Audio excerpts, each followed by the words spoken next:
Probably, Jenna, you've heard this many times. Reduce your risk of chronic diseases. But let's face it, that's not sexy. The more fruits, veggies, whole grains, and legumes that you have in your plate, the thinner, slimmer you'll be. I want people to say, hey, do you eat plant-based? Yeah, cool. That's it. Like, no dilemma, no discussion. This is, of course, it's healthy. Bye, move on, bye. Hi everyone, this is Jenna Matecki with Plant-Based News. I really hope that you enjoy this conversation with internist Dr. Mauricio Gonzalez. If you get something out of this video, you will definitely get something out of a free Premier Summit, linked below.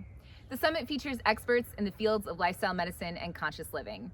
It can be accessed from anywhere around the world, and again, it is completely free. In the meantime, I really hope that you enjoy this conversation with Dr. Gonzalez. The first question that I asked him is, why does he, as an internist, recommend a plant-based diet? Enjoy. So internal medicine is notorious because we kind of focus on the root causes of disease.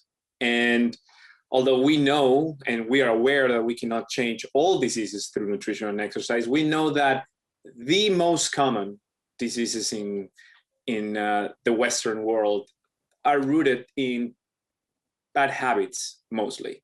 Right? So we know that by exercising more, by cutting down alcohol, smoking, and eating more fruits, veggies, whole grains, vegetable proteins, we can make huge changes. And we know that based on physiology, and we know that based on landmark studies. So obviously we're like very, very into trying to convince people to improve their lifestyles. However, I gotta be very honest with you, we also need to know that we should take it slowly. Like, the fact that we root so much for lifestyle medicine doesn't necessarily mean we are against modern medicine or drugs or surgery or things of that nature. We just want to somehow emphasize equally both worlds, so people know that they have plenty of options to take. Could you please share the full story of how you became plant-based? Well, it's actually a very long story. I'll try to make it short. So I was in college and I wasn't happy with myself. I was like this kid who was partying and drinking and not eating healthy. And I was having fun, I'm not gonna lie, but somehow I felt like I needed something more, that I don't want to use the word destined, but I was like, I needed to do something better for me in order to inspire others. I always had that fire burning inside of me. And one thing led to another. Next thing I know, I was reading books about nutrition, not necessarily plant-based nutrition. And I joined a triathlon team. I started working out, training, I stopped smoking, drinking. And then after 2 or 3 months, I read some articles about being vegetarian. So I said, like, I love meat, I love cheese, but let's give it a try. So I tried it, I loved it. I went vegetarian for many, many years, and then I switched to a completely vegan diet. And that's basically the story. And since that time, my main goal has been to educate others, mostly in Latin America, about the scientific basis of plant-based nutrition. Can you tell us about the Veggie Power Summit and why you created it? I am very proud to say, I'm like super proud to say that the Veggie Power Summit is the largest medical seminar in Latin America that basically educates physicians, physician assistants, nurses, psychologists, health enthusiasts about the science of plant-based nutrition. So here's the thing. For many, many, many years, I gotta say for at least 20 years, plant-based nutrition was taken to this very closed community, right? Where we had a lot of, we had some nice articles and studies, but there weren't many. And somehow I felt that plant-based nutrition at some point was detaching itself from the scientific world. And we cannot let that happen. if we really want to move plant-based nutrition forward, we got to accept that science is here to help us, to guide us. The same with technology. So people want to try being vegan, or they want to try plant-based nutrition, but they are afraid of joining a completely different community. And I completely understand them. I feel what they're feeling. So they don't want to change radically the way they live. They don't want to change radically the way they think, their friendships, blah, blah, blah. And it doesn't have to be that way. You know, it doesn't have to be that way. They should know, they must know that you can continue eating a high protein diet. You can still working out and gaining muscle. You can be a normal human being, you know, in a normal community. You can still following science, modern medicine. You don't have to change your world radically. All you have to do is adapt what we know in the nutritional scientific world to plant-based nutrition. We know that fiber is good for you. We know that just amounts of proteins are good for you. We know that healthy fats are good for you. We know that vaccines are good for you. So people need to understand that being plant-based doesn't change that. We just accommodate the plant-based nutrition to these modern needs. So that's what we're trying to do in the Veggie Power Summit. And thanks to that, we have attracted large sponsors, including Adidas. So because they see us as normal. And that's one of my main goals nowadays. I want people to see plant-based enthusiasts as normal, regular, cool people. Let's dive into the science. Could you please give a general overview of the state of health that we're seeing in Latin America? You know what happens, Jenna, is that we tend to think that the whole blame is on nutrition and lack of exercise. But once you start like digging into science, you find that the problem is bigger than that. Although I'm an incredibly strong believer in the power of nutrition and exercise, we also have to be very humble, and we have to accept that there's a lot of things that unfortunately we cannot change. So we know that for a fact that genetics play a big role, okay? Probably not the main role, but it does play a big role. We know that environments play an incredibly big role nowadays. And for some people, for some folks, you combine genetics and a poor environment, and you have what you have. And to go to these communities and say, hey guys, eat more veggies, tofu, lift some weights and be better, although it's not a complete lie, it's also not practical for these communities. So I think the best way to put this is that with the Mexican government, we've been trying to advocate for the Mexican government to remove junk food from all public schools. And it's an uphill battle. You have no idea. This is like tremendously difficult. And obviously I cannot go out and say, hey, kids in Mexico, go vegan, all of you. It's not practical, right? And you want to have small steps, but good steps. So what we've done is that I joined this company who created a whole proposal for the Mexican government based on science to remove junk food and interchange these foods with fruits, veggies, or even products with less sodium, less fat, less sugar. So far there are two stages for that to be a reality. The first stage, we were just approved. I'm like incredibly happy about that. And I guess what I want to point out is that you can make changes in all communities, but sometimes it's not completely practical to make radical changes. You have to take whatever you have, okay? And for some of us who are privileged enough to have access to great vegan food and a gym membership, well, we have no excuse. But we also have to understand that some people don't have that availability, but we can still help them out with small steps. As an internist, what are the most common conditions that you're seeing in your patients, and how would eating a plant-based diet help? Well, right now I work in New York, and I work with a very large Hispanic and Afro-American community. I also work in upstate New York with a mostly Caucasian community. It's funny. Yes, you see news every day that the Hispanic and African-American community are disproportionately affected by chronic diseases such as diabetes, obesity. That's true. That also happens with Caucasians. Like the lines between all communities are getting very, very gray in terms of the common diseases. We know that the biggest monsters we have out there are obesity, diabetes, heart disease, and obviously pulmonary diseases such as COPD because of smoking, and definitely cancer. Cancer is a very difficult. It's not one disease; it's many diseases, and they're very difficult to study. However, organizations such as the American Institute of Cancer Research are doing like amazing job. These guys are true heroes.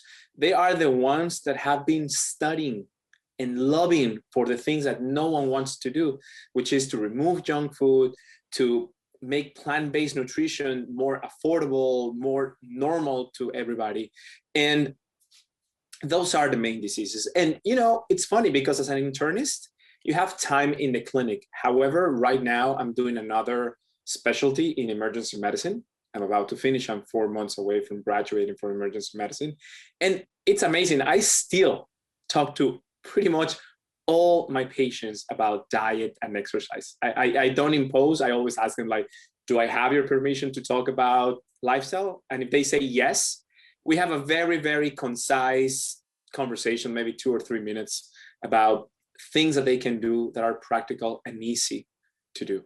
And, this is what I do every day, basically.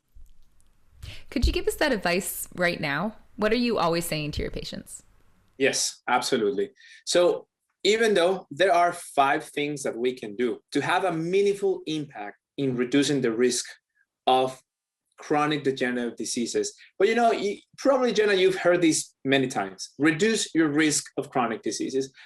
But let's face it, that's not sexy, right? That's not trendy. Who wants to reduce the risk? I mean, that's, you want to be athletic, you want to be happy, you want to look good, you want those things. So basically what I do, which is completely true, is I take the science for reducing risks and implement it into advice on how to feel better and look better now. I tell them there are things that you can do. One is to improve the quality of your diet. I never tell them go vegan. Never. I never use that word. I don't think it's the right moment to do so because I don't have a lot of time and that would require a lot of explaining. But I certainly tell them the more fruits, veggies, whole grains, and legumes that you have in your plate, the thinner, slimmer you'll be. Okay? I tell them about alcohol. I tell them about smoking. I tell them about exercise. Okay, and I also tell them about weight loss if I have their permission to talk about weight loss, because not everybody wants to talk about it and I'm not there to impose. And I'm very, very practical about my advice for weight loss. I say, you don't have to completely change your figure like the post that you see on Instagram and Facebook. You don't have to look like ripped and muscular in 3 months. You have to understand that the science says that by losing 5% of your body weight, you can start seeing results in blood pressure, cholesterol, A1C, etc., etc. And by reducing 10%, you can have even more meaningful outcomes. So that's basically my advice. And that's easy to remember. Okay, got it. Eat more plants. 2, cut down on drinking. Quit smoking if I can. Exercise at least 30 minutes, optimum 60 minutes, and try to reduce my weight by 5-10%. So that's basically my common advice every single day. Doctors are looked to as experts. Something that I think that is really cool about you is that you're not only sharing sound medical advice, but you're also posting funny videos. For example, there's one where you are perreando en la calle. Why is it important to establish approachability and humor with your patients? I mean, I guess that I'm Latin American, right? I'm Latino and I like to dance. I like working out. So my youth was filled with parties, right? And drinking and dancing. I mean, I understand people. I mean, you're not a saint, you know? And again, we have to understand human psychology. If you want to change your lifestyle, you want to be happy today, and you can. So you're striving to inspire people to be funny, to laugh, to, you know, dance. And at the same time, if you can use that inspiration to make them eat better, that's it. For me, it was like difficult. It wasn't easy because, you know, at the end of the day, you still have that, you're a doctor, right? So play it cool, don't laugh too much, don't make jokes, don't dance. But, you know, social media has this power to you know, it forces you to somehow, at some point, to show what you really are. And I'm a very joyful person. I like working out. I care about other people working out, looking great. That's what I want for my clients, for my patients. And I also enjoy common things in life. So what do you say when people try to tell you that vegan diets are full of deficiencies? Let's pretend that you and I were not vegans, right? And then one day you wake up, you go to the BBC website, and then you read this article about vegan moms having vegan kids with deficiencies in B12. I mean, you're gonna freak out, right? And understandably so. You are gonna freak out.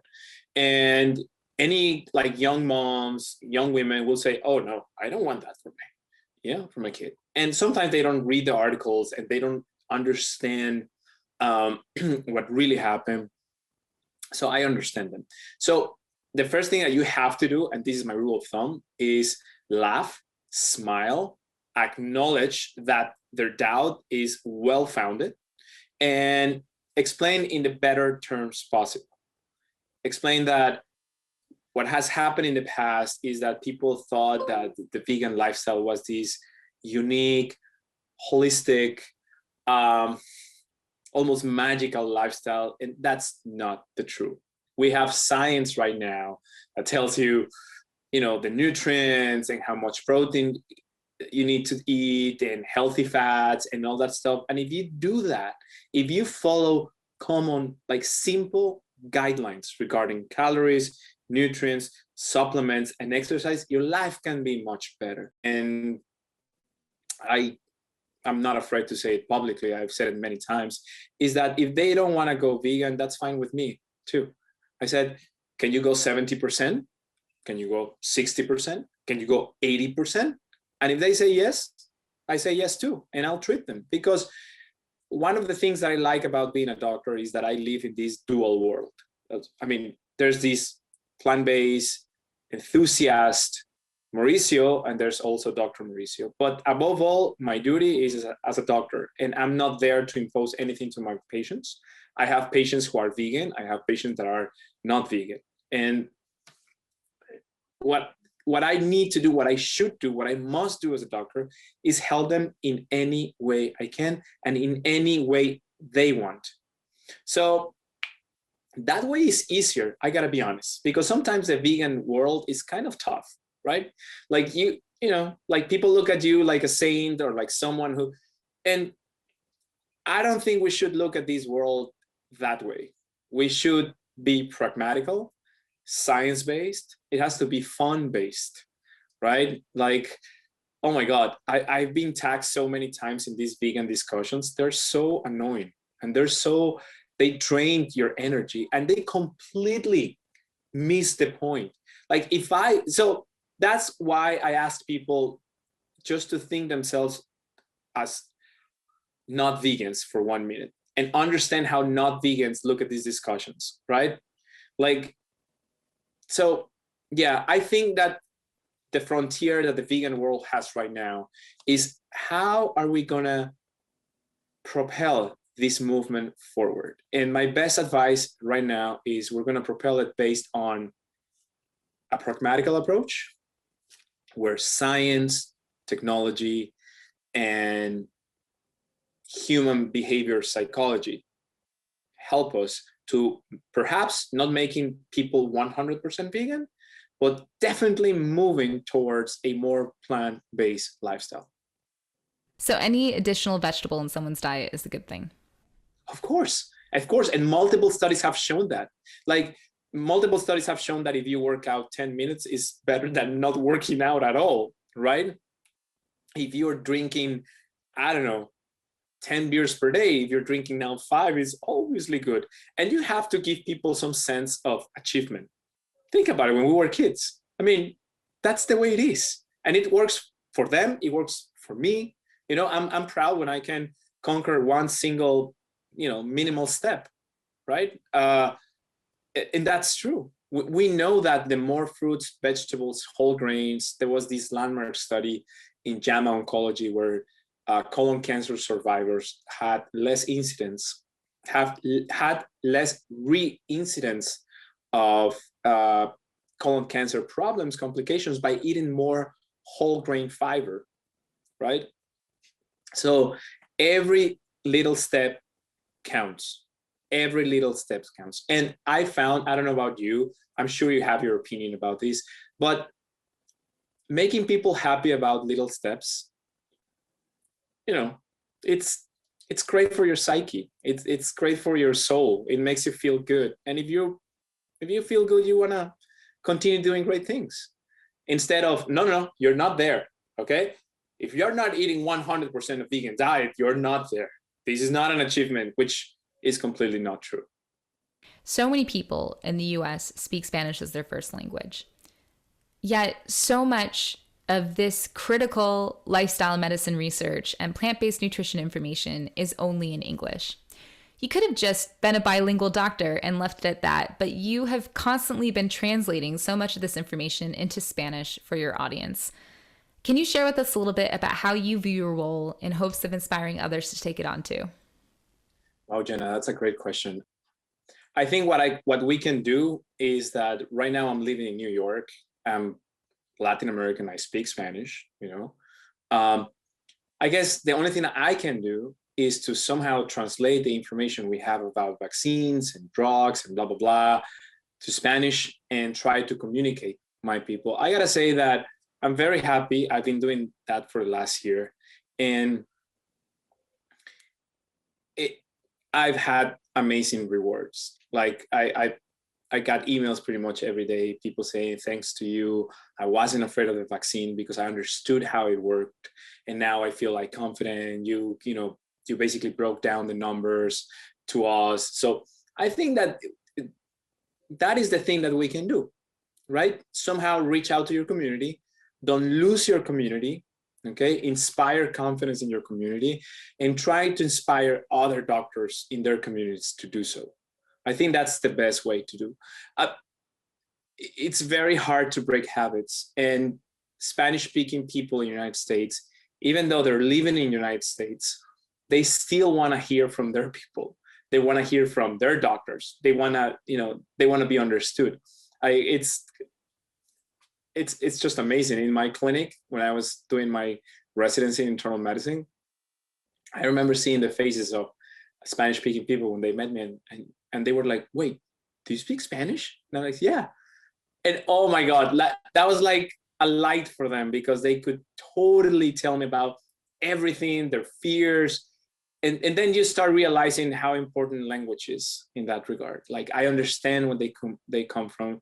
I would read in their notes, and I would say that a lot of Spanish-speaking patients were like refusing mammograms or refusing pap smears, right?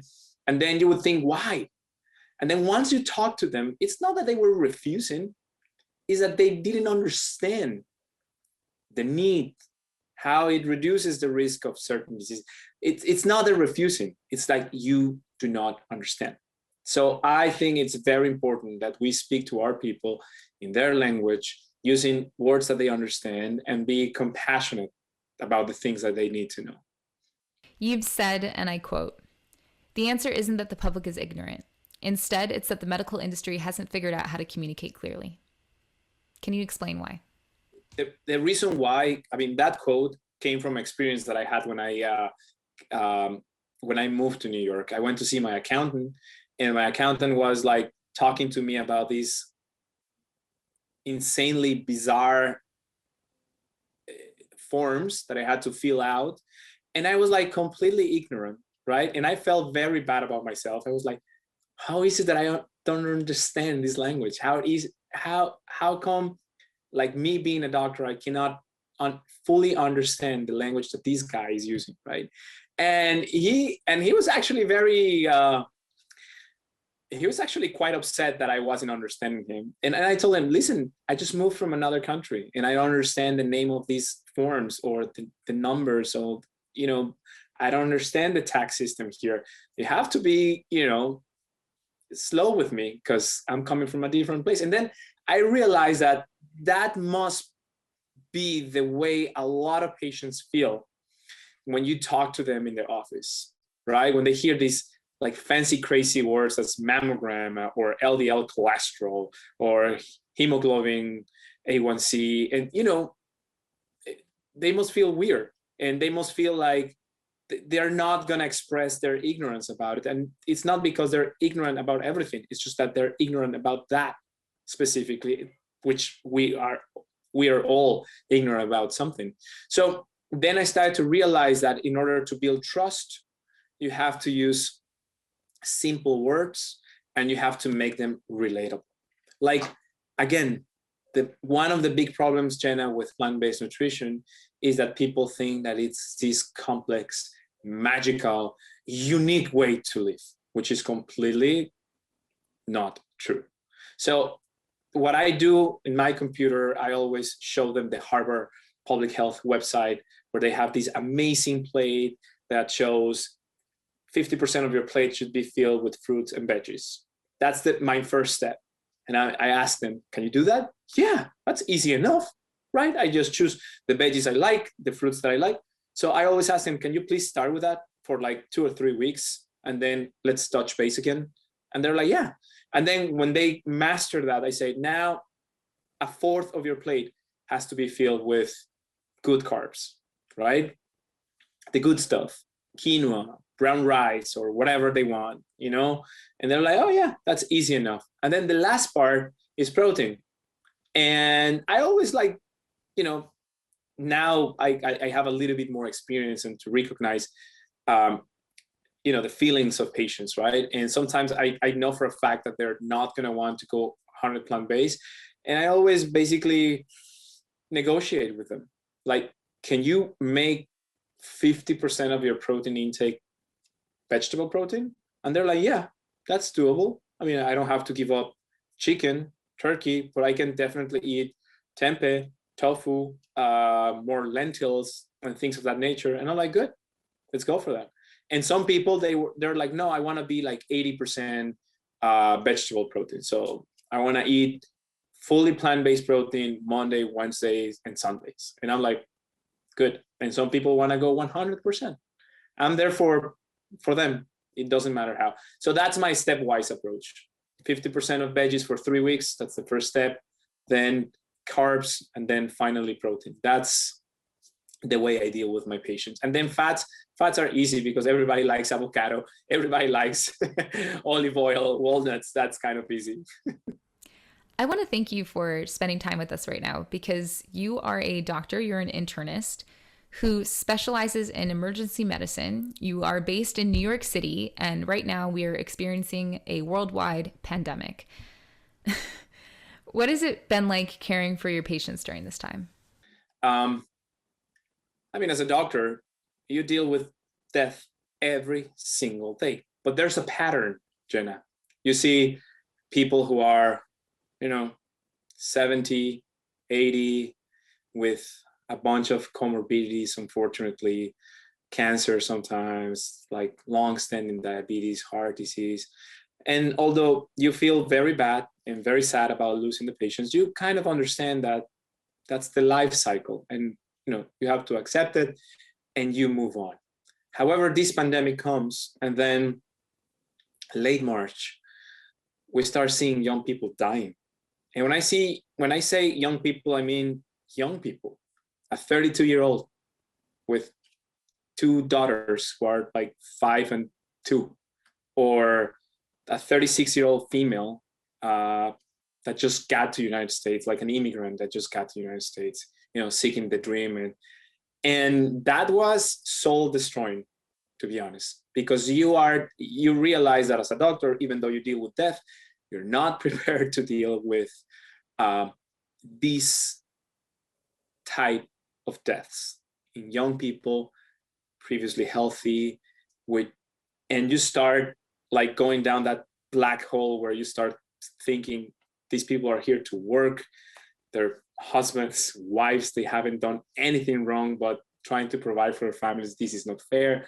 So that was the most difficult part, because it created a lot of anxiety, not only in me, but in a lot of my colleagues. And I gotta tell you that this type of anxiety that I experienced last year, wow, that was completely new for me. I never experienced that kind of anxiety and sadness.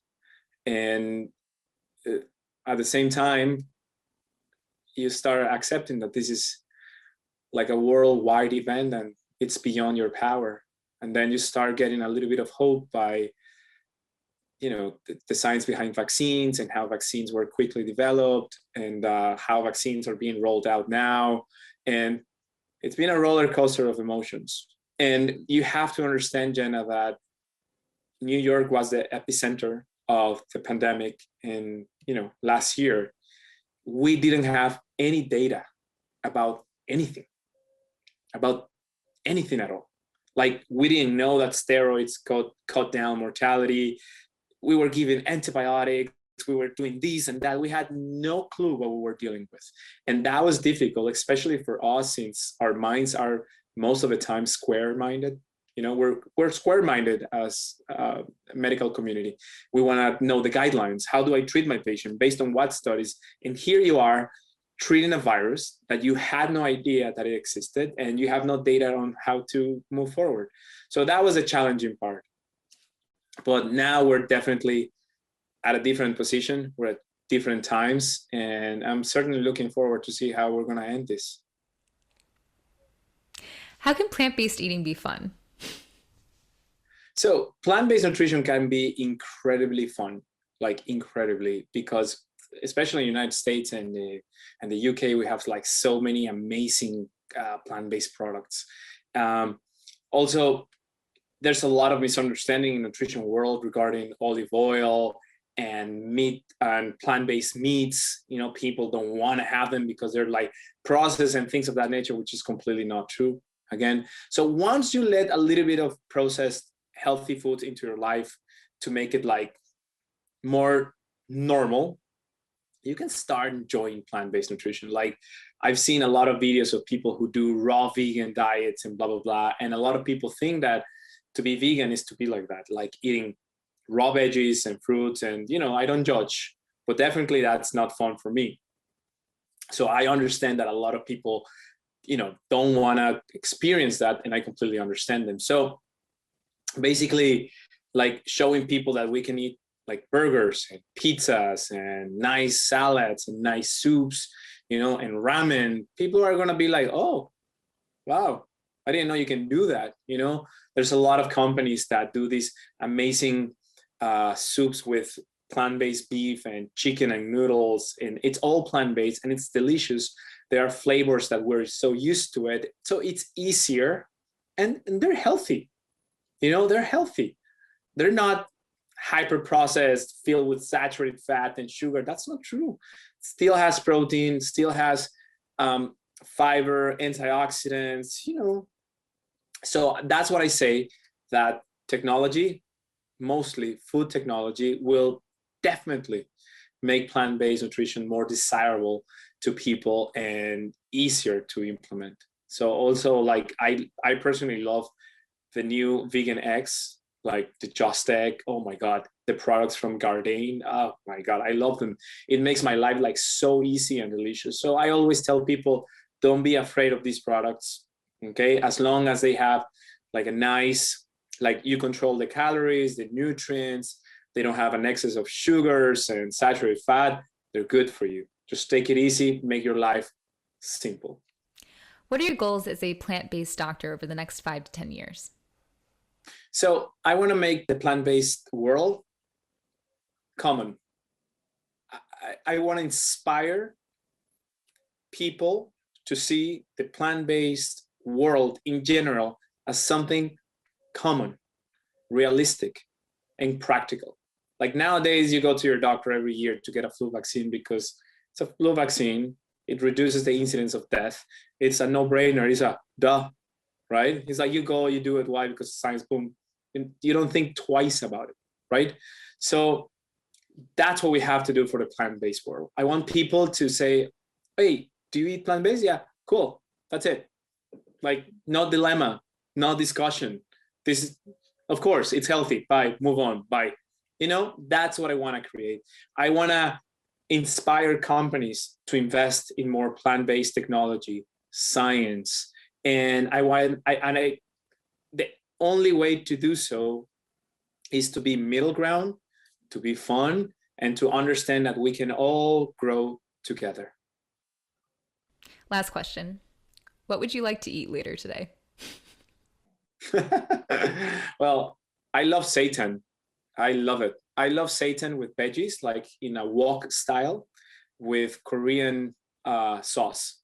I love it. It's one of my favorite foods. It's like so rewarding and it's so easy to cook, and you just add a little bit of rice and boom, you have protein, good carbs, you have your fruits and veggies, you have nice, healthy fats. It's just amazing. And it's so simple. It's like 25 minutes tops.